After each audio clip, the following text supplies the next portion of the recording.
Graça e paz, meus irmãos. Abram as suas Bíblias no livro de 1 Coríntios, capítulo 15. Nós vamos fazer a leitura e um breve estudo dos versículos 20 a 28. Cristo, as primícias dos que dormem. Versículo 20.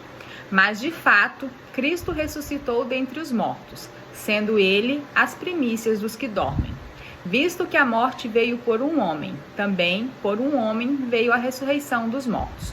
Porque assim como em Adão todos morrem, assim também todos serão vivificados em Cristo. Cada um, porém, por sua própria ordem. Cristo, as primícias, depois os que são de Cristo na sua vinda. E então virá o fim, quando ele entregar o reino ao Deus e Pai. Quando houver destruído todo o principado, bem como toda potestade e poder. Porque convém que ele reine, até que haja posto todos os inimigos debaixo dos pés. O último inimigo a ser destruído é a morte, porque todas as coisas sujeitou debaixo dos pés. E quando diz que todas as coisas lhe estão sujeitas, certamente exclui aquele que tudo lhe subordinou. Quando, porém, todas as coisas lhe estiverem sujeitas, então o próprio Filho também se sujeitará àquele que todas as coisas lhe sujeitou, para que Deus seja tudo em todos. Graça e paz, meus irmãos. Vamos continuar o estudo de 1 Coríntios 15. Vamos ver aqui dos versículos 20 a 28. Lembrando que nós estamos tratando da ressurreição de Jesus. E nesse caso, nós vamos tratar sobre Jesus ser as primícias dos que dormem. Versículo 20. Mas de fato, Cristo ressuscitou dentre os mortos, sendo ele as primícias dos que dormem. Eu vou trazer aqui duas referências bíblicas para que a gente inicie a reflexão. A primeira é Atos 26, 23, que diz assim, isto é, que o Cristo devia padecer, e sendo o primeiro da ressurreição dos mortos, anunciaria a luz ao povo e aos gentios. E a outra é Apocalipse 1:5, que diz assim, e da parte de Jesus Cristo, a fiel testemunha, o primogênito dos mortos e o soberano dos reis da terra, aquele que nos ama e pelo seu sangue nos libertou dos nossos pecados. Meus irmãos, eu quis trazer aqui para vocês essas duas referências, uma no início e a outra no final do Novo Testamento, para demonstrar a importância desse fato para a fé cristã.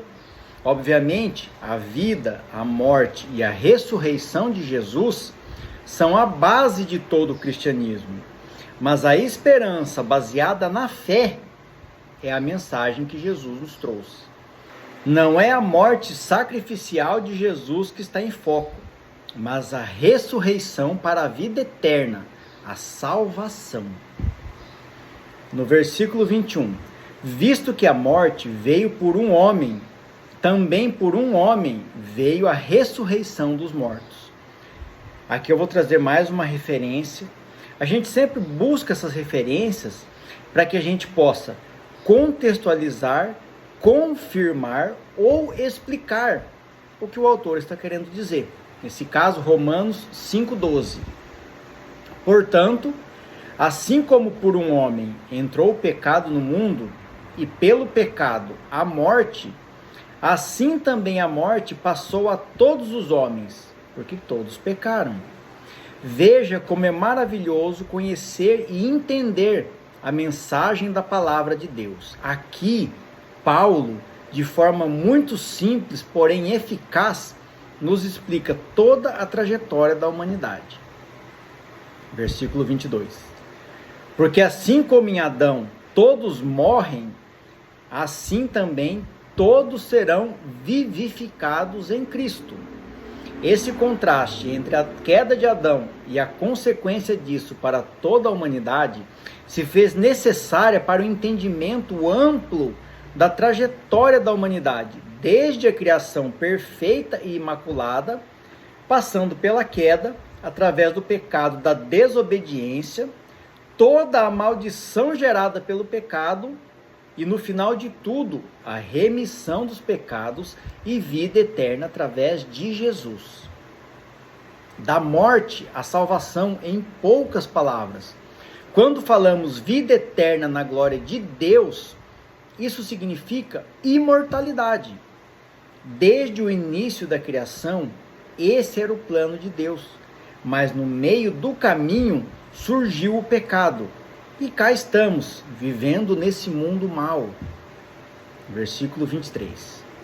Cada um, porém, por sua própria ordem. Cristo, as primícias. Depois, os que são de Cristo na sua vinda. Aqui, meus irmãos, eu vou trazer uma referência muito conhecida, que é João 14,6, que diz assim, ó. Respondeu-lhe Jesus: eu sou o caminho e a verdade e a vida. Ninguém vem ao Pai, senão por mim. Essa passagem de João 14,6 é muito conhecida e de fácil entendimento. Nesse contexto desse estudo, fica ainda mais fácil de entender o que Jesus estava ensinando. E Paulo também aos Coríntios. Todos que viverem de acordo com a palavra de Deus, ou seja, caminharem através do caminho, que é Jesus, terão como recompensa a vida. Mas qual vida? A vida vivida aqui no Brasil em 2026? Não, meus irmãos. Estamos tratando da vida eterna, imortal, no céu, na glória de Deus. Versículo 24. Até antes de eu começar o versículo 24, muitas vezes nós ouvimos as pessoas dizerem assim, que a vida é curta, que a vida passa muito rápido. Dependendo para quem a gente fala isso, tem uma dificuldade muito grande de entendimento do contexto. Se você fala para um jovem de 15, 18 anos, ele fala, não, passa rápido nada, e a vida é muito longa. Mas se você fala para uma pessoa de 60, 70 anos, ela fala, nossa, como passou minha vida rápido. Mas se nós formos comparar o tempo da nossa vida, vamos supor 80 anos, e comparar esses 80 anos com a vida eterna, esse tempo realmente é muito curto. Então nós temos um curto espaço de tempo, curtíssimo espaço de tempo, para entender, receber e viver conforme a palavra de Deus, para que aí sim nós conquistemos a vida eterna. Essa é a nossa fé, a fé dos cristãos.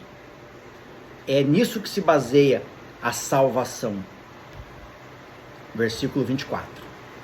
E então virá o fim, quando ele entregar o reino ao Deus e Pai, ele é Jesus.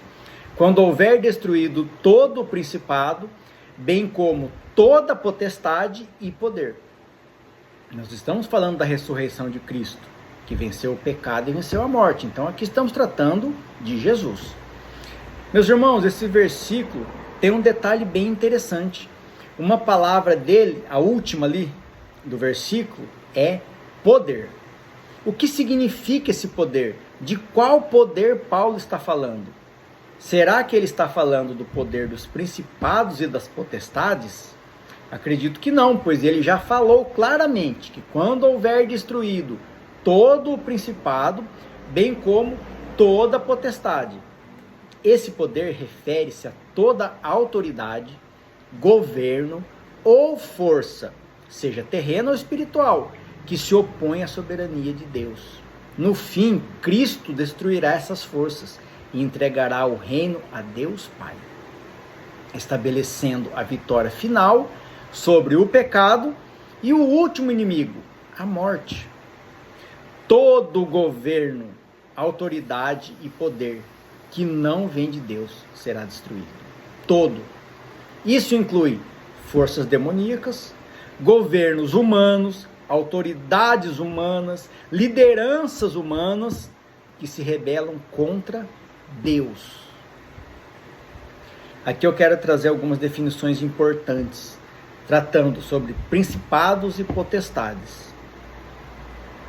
Principados, no contexto bíblico, referem-se a seres espirituais poderosos, com autoridade e domínio sobre regiões ou esferas específicas no reino das trevas. eles fazem parte de uma hierarquia maligna que influencia sistemas sociais, políticos e ideológicos, opondo-se à vontade de Deus. Acredita-se que atuem influenciando áreas geográficas ou estruturas sociais, religiões, ciência, política. Olha como é importante nós termos a consciência desse conceito. Potestades referem-se a autoridades, poderes ou governantes. Então são potestades, autoridades, poderes ou governantes, frequentemente descrevendo uma hierarquia espiritual invisível, tanto angelical quanto demoníaca. Elas indicam força e domínio, sendo mencionadas como parte da guerra espiritual. Muitas vezes, potestades e principados são associados às hostes espirituais da maldade sob o comando de Satanás, agindo nas regiões celestiais para influenciar ou oprimir o mundo. O termo pode se referir a autoridades governamentais humanas, que, embora humanas, exerçam poder e autoridade na terra. Vocês conseguem entender a importância de discernirmos corretamente sobre esse termo, para que a gente tenha um entendimento e que nós tenhamos a nossa visão espiritual aberta para enxergarmos onde é que está acontecendo a tal guerra espiritual, a batalha espiritual, e quem são os agentes que estão envolvidos diretamente nessas batalhas. Não são apenas entidades espirituais, também são pessoas utilizadas por elas, governantes, líderes, autoridades que detêm poder sobre a humanidade. Principado versus potestade. Embora frequentemente usados juntos, alguns estudos sugerem que principados denotam governantes de alto nível, enquanto potestades refere-se à capacidade, poder ou autoridade delegada que esses seres possuem para agir. Trocando em miúdos de forma bem breve, principados são os chefes e potestades são os servos. Todos para oprimir, para causar o mal, para se opor à vontade de Deus. Não é a minha opinião, é o que está escrito na Bíblia, meus irmãos. Versículo 25. Porque convém que ele reine, até que haja posto todos os inimigos debaixo dos pés. Mais uma vez, irmãos, ele é Jesus Cristo. Porque convém, prestem atenção nessa expressão. Eu vou citar aqui um salmo muito conhecido, Salmo de Davi, Salmo 110, versículo 1, onde diz assim, ó: disse o Senhor ao meu Senhor. Salmo de Davi. Peraí, Davi era o rei, acima de Davi, Deus. Então disse o Senhor. Quem é o Senhor? É Deus. Ao meu Senhor? Mas Deus falou para ele mesmo? O que será que está acontecendo? Vamos continuar? Assenta-te à minha direita, até que eu ponha os teus pés, teus inimigos debaixo dos teus pés. Mas quem que estava sentado à direita do trono de Deus? Jesus Cristo. Davi, no seu salmo, já estava citando o Salvador, que é Jesus Cristo. Nesse versículo, meus irmãos, quando Paulo diz, porque convém, o que ele está querendo dizer com isso? Isso é a expressão da vontade de Deus, dos planos de Deus para a humanidade, assim como está escrito na Bíblia, e como foi citado no livro de Salmos pelo rei Davi. Versículo 26, o último inimigo a ser destruído é a morte. Vou trazer uma referência aqui de 2 Timóteo 1,10. Diz assim, ó: e manifestada agora pelo aparecimento do nosso Salvador Jesus Cristo, o qual não só destruiu a morte, como trouxe luz à vida e à imortalidade mediante o Evangelho. O Evangelho não é só para ser pregado, ouvido e conhecido. Ele precisa ser vivido, meus irmãos. É importante entendermos a diferença entre as mensagens transmitidas nesse livro. Nesse livro não é apenas 1 Coríntios, também em 1 Coríntios, mas o livro ao qual eu me refiro é a Bíblia. Em alguns momentos, são ensinamentos de doutrinas, em outros são históricos, e agora são proféticos. Agora, nesse caso, exatamente nesse versículo ao qual estamos estudando. Em outras palavras, em determinados momentos, tratamos do passado, ou seja, é histórico. Tratamos no presente, são ensinamentos e doutrinas. E tratamos sobre o futuro, são proféticos. Mas a referência é sempre a mesma, Jesus Cristo. Versículo 27. Porque todas as coisas sujeitou debaixo dos pés. Dos pés de quem, meus irmãos? Os pés de Jesus. É sobre Jesus que nós estamos falando. E quando diz que todas as coisas lhe estão sujeitas, certamente exclui aquele que tudo lhe subordinou. Presta atenção aqui, olha que parece que é até meio contraditório, porque diz que todas as coisas estão sujeitas e depois diz que exclui aquele que lhe subordinou. Vamos lá, vamos ter um entendimento. A Bíblia, ela não é contraditória. Às vezes o nosso entendimento, que às vezes é limitado. Eu vou citar Salmos 8:6. Diz assim, ó: deste-lhe domínio sobre as obras da tua mão, e sob teus pés tudo lhe puseste. Deus que colocou tudo abaixo dos pés de Jesus. Uma outra passagem, para ter uma comparação, Mateus 28:18. Então ali em Salmos, Antigo Testamento, antes do nascimento de Jesus.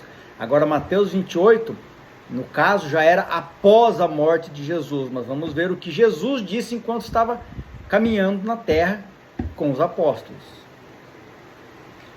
Jesus, aproximando-se, falou-lhes dizendo, aqui olha o que Jesus disse para os apóstolos: toda a autoridade me foi dada, no céu e na terra, toda a autoridade. Para termos um melhor entendimento do que Paulo nos trouxe nesse versículo, precisamos conhecer um conceito muito importante para nós cristãos. Você sabe o que é a Trindade? No cristianismo, a Trindade na Bíblia é a doutrina que define Deus como um único ser em três, entre aspas, pessoas, tá? Distintas, porém consubstanciais. É o Pai, o Filho, que é Jesus Cristo, e o Espírito Santo. Embora a palavra Trindade não apareça no texto, o conceito de um só Deus trino é ensinado, indicando unidade de essência, poder e eternidade entre as pessoas. Não são três deuses, mas um único Deus que subsiste em três pessoas distintas. O Pai é o Criador, o Filho é o Redentor e o Espírito Santo é o Santificador. As três pessoas são coeternas, ou seja, existiram juntas desde o princípio, porque os três são um, e iguais em natureza divina. Um dos maiores exemplos bíblicos onde Jesus é batizado, a voz do Pai é ouvida e o Espírito Santo desce como pomba. Está lá no Evangelho de Mateus, capítulo 3, versículos 16 e 17. Quando Jesus ordena o batismo, ele diz: batizai em nome do Pai, e do Filho, e do Espírito Santo, usando o singular nome para indicar uma unidade, que o Pai, o Filho e o Espírito Santo são um. Versículo 28. Quando, porém, todas as coisas lhe estiverem sujeitas, então o próprio Filho também se sujeitará àquele que todas as coisas lhe sujeitou, para que Deus seja tudo em todos. Eu vou tentar exemplificar aqui de uma forma bem simples, para que não reste dúvidas sobre o conceito de trindade e que o nosso entendimento seja fortalecido. Quero reforçar que é apenas um exemplo. Não existe nenhuma comparação ou usurpação de status em relação a Deus. Eu me chamo Fernando. No meu serviço, eu sou mecânico. Mas não deixei de ser o Fernando. Para minha esposa, eu sou o marido. Mas eu não deixei de ser o Fernando porque eu sou o marido. Já para minha filha, eu sou o pai. Mas eu não deixei de ser o Fernando porque eu sou o pai. Com essa explicação bem simples, acredito que todos conseguiram entender o conceito de trindade. Não se trata de usurpar o lugar de Deus, a posição de Deus, nada disso. Deus, ele coexiste em três pessoas, mas todos juntos são um único Deus. Com essa explicação, irmãos, acredito que todos entenderam. Ficou fácil. E a trindade, e a sua existência e atuação mútua, sem nenhum deles ser mais ou menos que o outro. Pois, na verdade, o Pai, o Filho e o Espírito Santo são o mesmo Deus, porém em um contexto diferente. Da mesma forma que eu, Fernando, sou um só, mas dependendo do contexto, eu sou mecânico, eu sou marido e eu sou pai. Que tudo seja feito para a honra e glória do nosso Senhor Jesus Cristo. Amém.